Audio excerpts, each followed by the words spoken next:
Welcome to levels academy Islamabad. आज का topic है extents of the liability in LLP.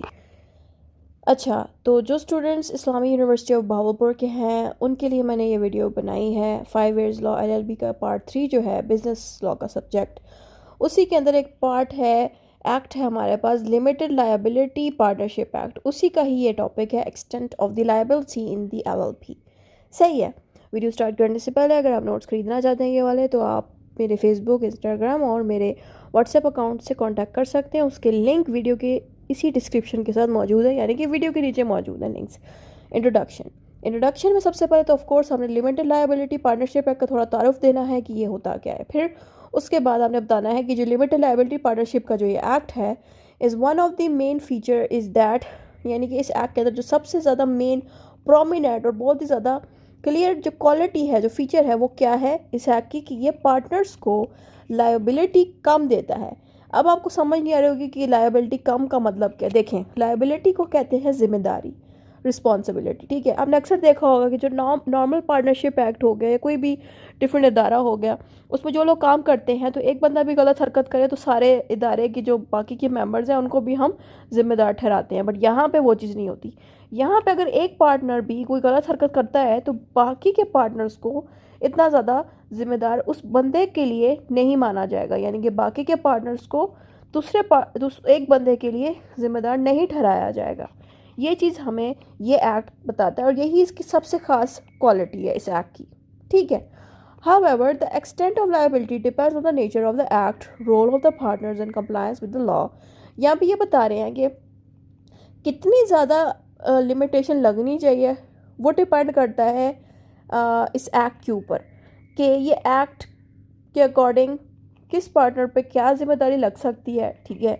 उसके अलावा पार्टनर्स का क्या रोल अदा होता है, उस रोल के ऊपर भी लायबिलिटी डिपेंड करती है। ज़ाहिर बात है, हर पार्टनर का अपना एक रोल अदा होता है, जिसका रोल सबसे ज़्यादा अदा होगा ज़ाहिर बात है उस पर उसी हिसाब से जिम्मेदारी लगेगी। तो पार्टनर्स के रोल के ऊपर भी डिपेंड करता है कि लिमिटेशन कितनी लगनी चाहिए। उसके अलावा लॉ क्या इस पे बातें कहता है। लॉ अगर कहता है लिमिटेशन कितनी लगनी चाहिए, तो वो भी एक और फैक्टर है हमारे पास। तो इन तीन चीज़ों पर डिपेंड करता है कि लिमिटेड लायबिलिटी कितनी ज़्यादा दी जा सकती है। फिर आगे आता है, understanding this is important because it defines how much partners are responsible for the LLP debts and organisation. यहाँ पे हमें ये बताया जा रहा है आखिरी पॉइंट पे कि ये जो इन्फॉर्मेशन है, जो हम एक्सटेंट ऑफ लायबिलिटी के बारे में जानते हैं, ये हमारे लिए जानना इसलिए ज़रूरी है क्योंकि ये हमें ये सिखाता है कि जो पार्टनर्स हैं वो कितना रिस्पॉन्सिबल ठहराए जाएंगे, और एलएलपी के जो डिपार्टमेंट है, एलएलपी का जो डिपार्टमेंट है, उस पर जो पैसा लगा है और पैसे के कर्जे में अगर ये डिपार्टमेंट डूबा हुआ है, तो कौन सा पार्टनर ज़्यादा जिम्मेदार रहेगा इस चीज़ के लिए। तो ये चीज़ भी हमें ये एक्ट सिखाता है। ठीक है। तो सबसे पहले आपने इसमें हेडिंग देनी है लायबिलिटी ऑफ द एलएलपी, यानी कि लिमिटेड लायबिलिटी पार्टनरशिप के अंदर लायबिलिटीज़ के बारे में आपने बताना है, रिस्पॉन्सिबिलिटीज़ के बारे में। तो सबसे पहले एज यूजुअल आएगा heading LLP is a separate legal entity, यानी कि जो इदारा है लिमिटेड लायबिलिटी पार्टनरशिप का, ये एक अलग से इंसान की तरह इसको ट्रीट किया जाएगा जब ये रजिस्टर हो जाता है। ठीक है।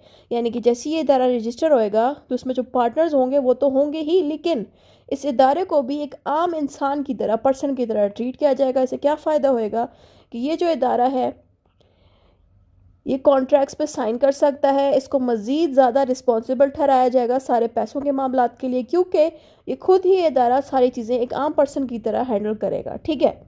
The act treats the LLP as the body corporate separate from its partners, और ये जो इदारा है इसको पार्टनर से अलग करके ट्रीट किया जाएगा, पार्टनर्स के साथ जोड़ के नहीं ट्रीट किया जाता, क्योंकि एलएलपी को एक आम पर्सन की तरह ट्रीट कर रहे हैं हम। यानी कि एलएलपी का जो इदारा है रजिस्ट्री के बाद ये एक आम इंसान की तरह बिहेव करता है, यानी कि आम इंसान की तरह कॉन्ट्रैक्ट्स पे साइन करता है, प्रॉपर्टी को ख़रीदता बेचता है। इसीलिए जो भी हरकत एलएलपी करेगा उसको अकेला ही जिम्मेदार ठहराया जाएगा और उसको उसके जो पार्टनर्स हैं उनको अलग रखा जाएगा। ठीक है। फिर आता है obligations of the LLP.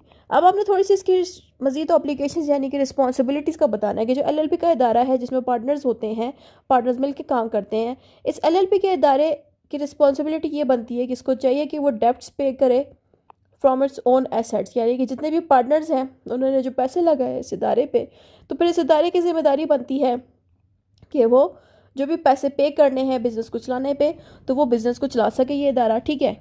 It is liable for acts of it is liable for acts of his partners done in the ordinary course of. अच्छा, यहाँ पे ये कह रहे हैं कि जो पार्टनर्स हैं वो भी जो एक्शन लेंगे इस बिज़नेस को चलाने में, तो उस चीज़ को भी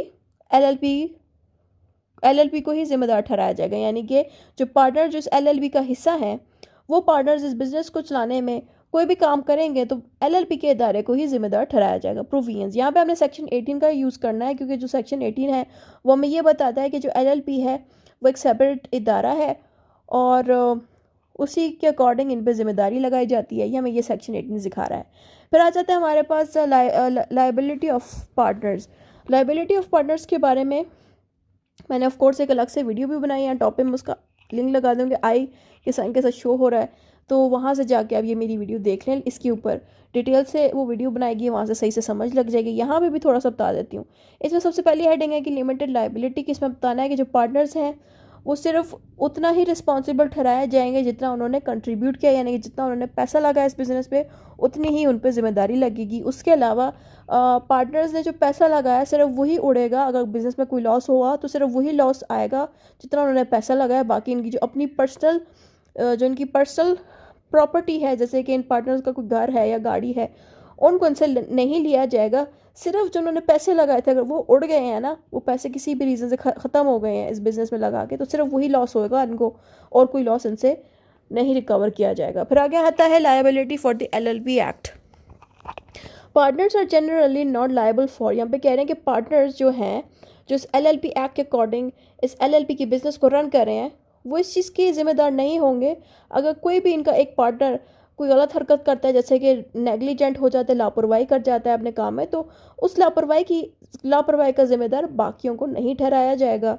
debts beyond their agreed contribution, और यहाँ भी ये भी बताया गया है कि पैसे इन पार्टनर्स को उतने ही मिलेंगे जितने उन्होंने पैसे इन्वेस्ट किए हैं इस बिज़नेस में। फिर आगे आता है लायबिलिटी ऑफ डेजिग्नेटेड पार्टनर्स। अब डेजिग्नेटेड पार्टनर्स कौन होते हैं? ज़ाहिर बात है इस एलएलपी के इदारे में सपोज अगर 6 पार्टनर्स हैं या 7 पार्टनर्स हैं, सपोज 6 हैं, ठीक है, 6 में से 2 पार्टनर्स ऐसे होंगे जिनको सारे लोग मिल के सिलेक्ट करेंगे कि ये तो वो बंदे होंगे जो कंपनी के मामला ज़्यादा हैंडल करेंगे, ठीक है। तो इन 2 पार्टनर्स को हम कहते हैं डेजिग्नेटेड पार्टनर्स। तो ये क्या मामला हैंडल करते हैं कि जो एलएलपी का जो इदारा है एलएलपी का, वो कहीं पे भी कोई ज़मीन ख़रीदता है तो इन 2 पार्टनर्स में से एक बंदा उधर जाके सारे उस ज़मीन के मामला हैंडल करेगा। उसके अलावा इस एलएलपी के इदारे का कहीं कोर्ट में केस लगा हुआ है तो उस कोर्ट केस में इन्हीं 2 पार्टनर्स में से कोई एक बंदा कोर्ट में जाएगा। तो यहाँ पे कहना ये चाह रही है ना कि ये जो 2 पार्टनर्स हैं, समझ लें इनका मेन रोल अदा होता है, तो इनको खुद ही पार्टनर्स में से ही चुना जाता है। पार्टनर्स खुद ही चुनते हैं कि ये 2 बंदे हैं जिनको चाहिए कि ये ज़्यादा जिम्मेदारी निभाएं, ठीक है, तो इनके ये काम होते हैं।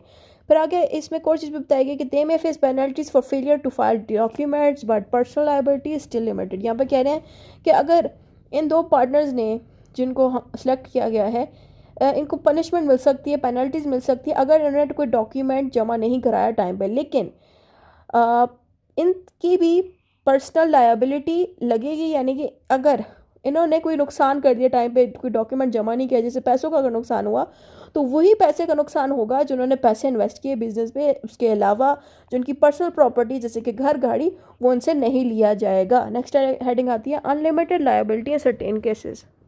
अब यहाँ पे बताया गया है कि किन सिचुएशन पे लायबिलिटी अनलिमिटेड हो जाती है। अनलिमिटेड मीन्स कि जो लिमिटेड रिस्पॉन्सिबिलिटी लगी थी, यानी कि कम रिस्पॉन्सिबिलिटी लगी थी, अब वो कम होके मुकम्मल रिस्पॉन्सिबिलिटी लगाई जाएगी पार्टनर्स पे। वो किन सिचुएशंस पे लगाई जाती है? वो तब लगाई जाती है पार्टनर्स पे जब पार्टनर्स में कोई एक पार्टनर फ्रॉड कर दे, मिसरेप्रेजेंटेशन कर दे, इलीगल एक्ट कर दे। मिसरेप्रेजेंटेशन मीन्स किसी को गलत गाइड कर दे धोखा देने के लिए, या कोई इलीगल एक्ट कर दे जो लॉ में अलाउड ना हो। तो इस तरह की कोई भी हरकत ये करते हैं तो ऐसी सिचुएशन पे जो रिस्पॉन्सिबिलिटी और जो लायबिलिटी लगाई गई होती थी, लिमिटेशन कम रिस्पॉन्सिबिलिटी लगती थी, अब वो ज़्यादा लगाई जाएगी उन पर।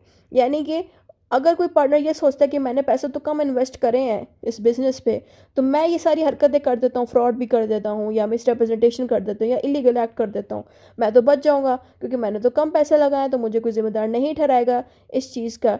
ऐसा नहीं होगा। तो जो भी बंदा इस तरह की हरकत करेगा, फ्रॉड, मिसरिप्रेजेंटेशन या इलीगल एक्ट, उस पार्टनर को भी कम्प्लीटली ज़िम्मेदार ठहराया जाएगा। बेशक उसने कम इन्वेस्ट किया है इस बिज़नेस में, बेशक उसका कम लाइबिलिटी थी पहले, लेकिन उसकी इस गलत हरकत पे उसको मुकम्मल ज़िम्मेदार ठहराया जाएगा। उसके अलावा जिस बंदे ने गलत हरकत करी है उसको तो ज़िम्मेदार ठहराया ही जाएगा, लेकिन साथ में जिस इदारे में वो काम करता था, जिस इदारे के लिए वो वर्क कर रहा है, उस इदारे को भी ज़िम्मेदार ठहराया जाएगा और उस इदारे को भी पनिशमेंट मिल सकती है। नेक्स्ट हेडिंग आती है प्रोविजंस। इसमें सेक्शन 25 आपने ऐड करना है, क्योंकि ये जो सेक्शन 25 है वो बताता है कि कोई पार्टनर अगर फ्रॉड कर दे तो वहाँ पे उसको लाजमी रिस्पॉन्सिबल ठहराया जाएगा। जो बात हमने ऊपर बताई है उसके बारे में ही सेक्शन 25 में लिखी गई हैं बातें। Liability applies even if other partners were not involved. Liabilities सिर्फ एक पार्टनर पे नहीं बल्कि बाकी पार्टनर्स को भी जिम्मेदार ठहराया जाएगा अगर किसी एक बंदे ने भी फ्रॉड किया है इस बिज़नेस में। सही है, ये वो वाहिद सिचुएशन है जिसमें सारे के सारे पार्टनर्स को जिम्मेदार ठहराया जाएगा, वरना बाकी सिचुएशन पे अगर थोड़ी बहुत लापरवाही एक बंदा कर दे ना, मामूली सी, तो उसमें सारे पार्टनर्स को ठहराया नहीं जाता जिम्मेदार। लेकिन अगर इस तरह का बहुत बड़ा फ्रॉड का केस कोई हो जाए तो उसमें फिर सारे पार्टनर्स भी जिम्मेदार होते हैं। नेक्स्ट हेडिंग आती है comparison with the traditional partnership. Traditional partnership means कि इस एलएलपी को आपने आम पार्टनरशिप के साथ कंपेयर करना है। ऑफ कोर्स इसमें बताना है कि जो लायबिलिटी रिस्पॉन्सिबिलिटी की बात की जाए तो इसमें ऑफ कोर्स सारे पार्टनर्स बराबर के जिम्मेदार होते हैं, चाहे एक भी बंदा गलत हरकत करे। लेकिन लिमिटेड लायबिलिटी में इस तरह नहीं होता। इसमें ये होता है कि जितने पैसे लगे हैं उतना ही एक पार्टनर जिम्मेदार होता है। पर्सनल एसेट की बात की जाए तो नॉर्मल पार्टनरशिप में क्या होता है कि पर्सनल जो घर और गाड़ी है वो भी उड़ जाएगा, वो भी छीन लिया जाएगा। लेकिन एलएलपी में ये नहीं होता। एलएलपी में क्या होता है कि सिर्फ वही पैसा लिया जाता है, वही पैसा उड़ता है जो इन्वेस्ट किए जाएं।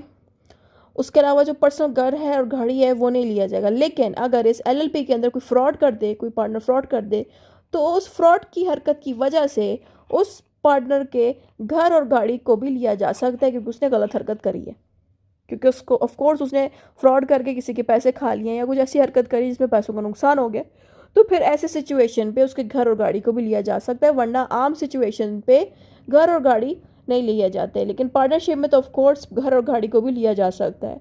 फिर आगे आता है लीगल आइडेंटिटी। पार्टनरशिप को एक आम पर्सन की तरह हम, पार्टनरशिप जो बंदा बनाता है ना पार्टनरशिप, वो पार्टनरशिप का जो डिपार्टमेंट है या इदारा है वो आम पर्सन की तरह, इंसान की तरह ना ही प्रॉपर्टी खरीद सकता है, ना किसी जगह साइन कर सकता है, ना ही कोर्ट में जा सकता है। लेकिन जहाँ तक बात एलएलपी की, तो जो एलएलपी का इदारा है वो ऑफ कोर्स रजिस्ट्रेशन के बाद एक आम इंसान की तरह घर खरीद सकता है, प्रॉपर्टी खरीद सकता है, कोर्ट में जा सकता है और साइन वगैरह कर सकता है। ये फ़र्क होता है। फिर आगे हेडिंग देनी है advantages of the limited liability.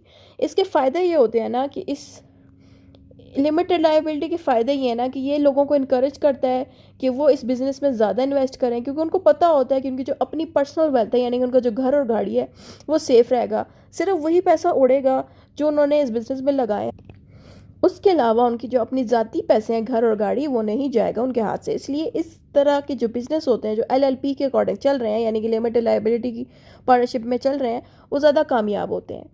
Next heading आती है इसमें promotes professional growth with legal protection. Of course इसमें प्रोफेशनल फील्ड के लोग भी ऐड होते हैं, ठीक है। नेक्स्ट हेडिंग आती है लिमिटेशंस की।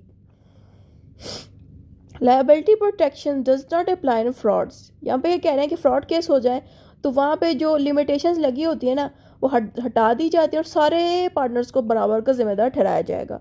Banks may still ask for personal guarantees in loans. यहाँ पे कहते हैं कि अगर ये पार्टनर्स लोन ले लेते हैं बैंक से, तो बैंक फिर उन पार्टनर से कहेगी कि आप उधार वापस करें, ठीक है।